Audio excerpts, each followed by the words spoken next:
Touch supply, एक mobile के अंदर टच किस तरीके से वर्क करता है। उससे पहले हम देखेंगे कि कमांड के कम्युनिकेशन क्या होते हैं। यानी कि जब आप कोई मोबाइल यूज़ करते हैं, आपके मोबाइल से आप कोई भी ऑप्शंस को सेलेक्ट करते हैं, वो ऑप्शन इमीडिएटली ओपन हो जाता है। यानी आपका टच करने से ही वो फोल्डर ओपन हो रहा है। तो जो वर्किंग प्रोसेस, जो टच का वर्किंग प्रोसेस रहता है, वो किस बेसिस पे होता है, उसके अंदर कौन सी कम्युनिकेशन की लाइनें यूज़ होती है, कौन से वोल्टेजेस यूज़ होते हैं, कौन से अनेबल सिग्नल जो कि हमको कहाँ से मिलेंगे, उसको अपन डिटेल में देखेंगे। उससे भी पहले हम देखते हैं कि कमांड के कम्युनिकेशन कितने टाइप के होते हैं हमारे मोबाइल रिपेयरिंग के अंदर। हमने बहुत से सेक्शन के अंदर I2C कम्युनिकेशन को देखा था, जो कि हमारे CPU से मिल रहे थे। I2C के अंदर हमने देखा था SDA यानी सीरियल डाटा, SCL यानी सीरियल क्लॉक। ये जो हमको दोनों ही सिग्नल है, ये CPU से मिलते हैं। अगर वोल्टेज की बात करूं मैं यहाँ पे, तो 1.8 वोल्टेज हमको सीरियल डाटा, 1.8 वोल्टेज हमको सीरियल क्लॉक पे मिलता है। अब देखते हैं SPI कम्युनिकेशन की मैं बात करूं तो यहाँ पे दो SDA और SCL कम्युनिकेशन यूज हो रहा है, यानी दो हाथों से यूज हो रहा है। लेकिन SPI यहाँ पे भाई चार है, MOSI, MISO, clock, chip selected, यानी चार हाथों से काम हो रहा है। जितना स्पीड से काम यहां पे होगा, उसका डबल स्पीड से काम SPI के कम्युनिकेशन में होगा। अब फर्स्ट ऑफ है MISO, master in slave out. Second है MOSI, master out slave in. यहां पे क्लॉक, CS यानी चिप सेलेक्टेड। दोनों ही कम्युनिकेशन कहां पे यूज होंगे, उसको हम प्रैक्टिकली एक डायग्राम के थ्रू समझेंगे कि कौन सा कम्युनिकेशन हमको कहां से इनपुट हो रहा है, कौन से वोल्टेज हमको कहां से इनपुट हो रहे हैं। फर्स्ट ऑफ आपको ये बेसिक नॉलेज यानी कम्युनिकेशन यानी कमांड के कम्युनिकेशन का जो बेसिक नॉलेज है, ये क्लियर होना चाहिए। I2C के अंदर देख लीजिए SD, SCL, SPI के अंदर मीसो, मॉसी, क्लॉक और चिप सेलेक्टेड। तो इसको अपन डिटेल में देखते हैं ब्लॉक डायग्राम की हेल्प से। टच कनेक्टर के अंदर कौन कौन सी सप्लाई यूज होने वाली है। एक छोटा सा 10 पिन का स्ट्रक्चर हमने यहाँ पे ड्रॉ किया है, एक कनेक्टर ड्रॉ किया है, जिसके अंदर हमको टच के अंदर कौन कौन सी वेव्स मिलेगी, कौन कौन सी सप्लाई मिलेगी, जिनके हम नाम देखने वाले हैं। फर्स्ट ऑफ हमको VDD वोल्टेज जो कि पावर IC से मिलने वाला है 2.8 से 3.2 के बीच में। सेकेंड I2C कम्युनिकेशन यानी सीरियल डाटा और सीरियल क्लॉक, जो कि हमको मिलेंगे CPU से 1.8 वोल्टेज के रूप में। थर्ड नंबर पे हमारा होने वाला है इंटरप्ट लाइन, जो कि हमको मिलेगा 1.8 वोल्टेज के रूप में। नेक्स्ट होने वाला हमारा रीसेट लाइन, क्योंकि जैसे ही आप टच करते हैं दूसरा फोल्डर ओपन हो जाता है, यानी कि हमारे हर एक पेज को रीसेट कर रहा है हमारा टच, यानी हमको रीसेट लाइन यानी 1.8 वोल्टेज की लाइन की भी जरूरत पड़ेगी। उसके साथ में हमको एक नेगेटिव वोल्टेज यानी ग्राउंड के वोल्टेज की भी जरूरत पड़ने वाली है। ये वोल्टेज कहाँ से आते हैं, कैसे यूज होते हैं, उसको डिटेल में चेक करते हैं।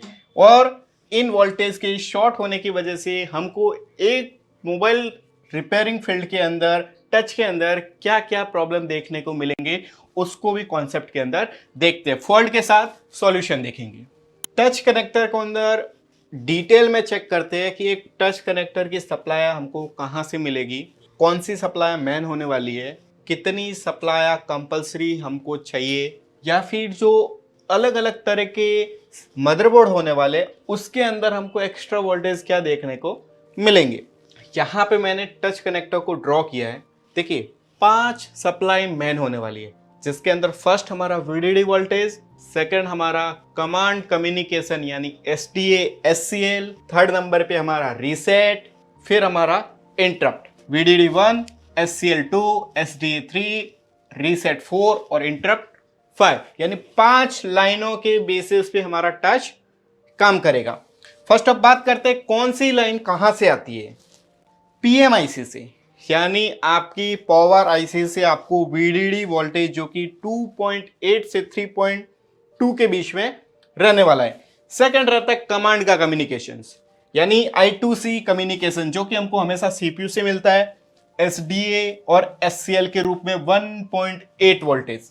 ठीक है, ये भी हमको टच कनेक्टर पे मिलेगा। नेक्स्ट हमारा रीसेट लाइन, जब हम टच करते हैं हमारा इमेज चेंज हो जाता है, तो उसके लिए हमारा रीसेट लाइन काम करता है, जो हमको कहां से मिलेगा, सीपीयू से।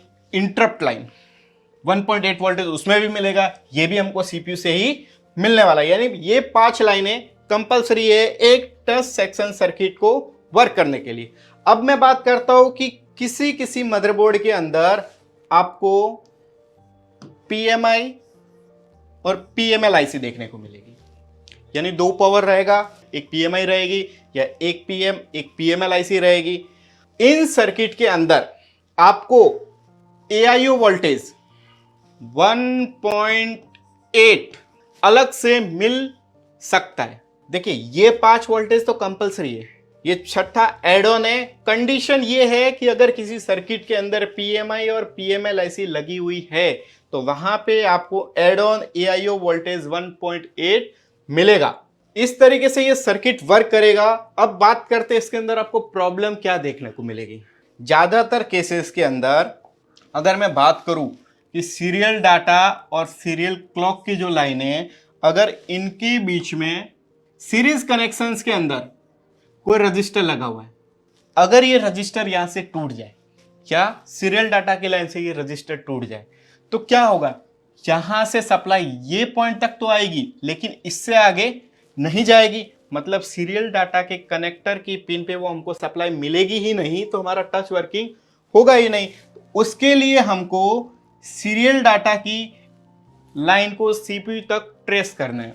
अगर उसके अंदर कोई सीरीज कंपोनेंट है उसको रिमूव करके रिप्लेस कर दो। अगर लो वैल्यू का रजिस्टर है तो आप उसको जंपर कर दो। अगर डायरेक्ट पूरा लाइन सीपीयू के अंदर ही जा रहा है तो फाइनली आपको सीपीयू ही रिवॉल्व करना पड़ेगा। इसमें आप किसी तरह का जुगाड़ नहीं लगा सकते। अब बात करते हैं कि अगर पावर आईसी से VDD का 2.8 या 3.2 वोल्टेज मिसिंग हो गया, आपको पावर रिवॉल्व नहीं करना है और आपको चेक करना है कि क्या मेरा टच वर्किंग कर रहा है कि नहीं। देखिए हमने डीसी पावर सप्लाई कैसे यूज करते हैं इस पे पूरा कॉन्सेप्ट बना है। आपको M1 M2 या किसी भी फंक्शंस पे डीसी को सेट करना है 2.8 या 3.2 वोल्टेज के बीच में, ठीक है। और डीसी पावर सप्लाई से नेगेटिव यानी कि माइनस वाला पॉइंट, ब्लैक वाला प्रोड आपको बॉडी के साथ टच करना है और रेड पॉइंट से यानी रेड केबल से आपको VDD के लाइन पे 2.8 से 3.2 वोल्टेज इंजेक्ट करना है ऑन कंडीशन सेट के अंदर। अब वहां पे VDD का वोल्टेज इंजेक्ट कीजिए, आपका टच है वो वर्किंग कंडीशन के अंदर आ जाएगा। अगर आपका PMIC वोल्टेज नहीं बना रहा है तो अब इसका परमानेंट सॉल्यूशन की बात करते हैं। ये तो आपने टेस्ट कर लिया कि जब VDD वोल्टेज मैंने इंजेक्ट किया तो मेरा सर्किट वर्किंग कंडीशन के अंदर आ गया, यानी मेरा टच काम करने लग गया। आप फर्स्ट ऑफ PMIC को रिवॉल्व करके चेक कीजिए। अगर रिवॉल्विंग में आपका वोल्टेज ओके है तो आपका काम हो गया, लेकिन रिवॉल्व करने के बाद भी आपका वोल्टेज नहीं आ रहा है, उस कंडीशन में आपको PMIC को रिप्लेस करना पड़ेगा। जहां पे बात आती है रीसेट और इंटरप्ट लाइन की, अगर इन दोनों में से भी कोई भी एक आध लाइन भी मिसिंग हुई या फिर वहां पे आपको अप एंड डाउन वैल्यू मिल रहा है, यानी कि सीपीयू से वो ड्राई सोल्ड हो चुका है और यहाँ पे अप एंड डाउन वैल्यू आपको मिल रहा है, तो उस कंडीशन में भी आपको सीपीयू रिवॉल्व करना पड़ेगा, ठीक है। तो इस तरीके से एक टच कनेक्टर यूज होता है जिसके अंदर 5 सप्लाई आपको मेन मिलने वाली है, VDD, serial data, serial clock, reset और इंटरप्ट। और 2 सर्किट ऐसे होने वाले हैं जिनके अंदर PMI और PML टाइप के सर्किट पावर आईसीज यूज होते हैं, उनके अंदर आपको एक एक्स्ट्रा वोल्टेज VIO का 1.8 वोल्टेज देखने को मिलेगा। तो सर्किट आप पूरा ही फेस कर सकते हैं। ये लाइनें आपको बेसिकली याद ही रखनी है क्योंकि इससे आगे कुछ नहीं है। ये लाइनें अगर आपने देख ली ना तो आपका प्रॉब्लम सॉल्व होना ही होना है, ठीक है। फाइनली भी अगर आपको कुछ 19-20 का प्रॉब्लम लगता है कि मेरे को टच वर्किंग के अंदर कुछ भी इश्यू आ रहा है तो सीपीयू रिवॉल्व कर दो, दैट्स कंप्लीट, ठीक है। तो ये है हमारा टच कनेक्टर का कॉन्सेप्ट।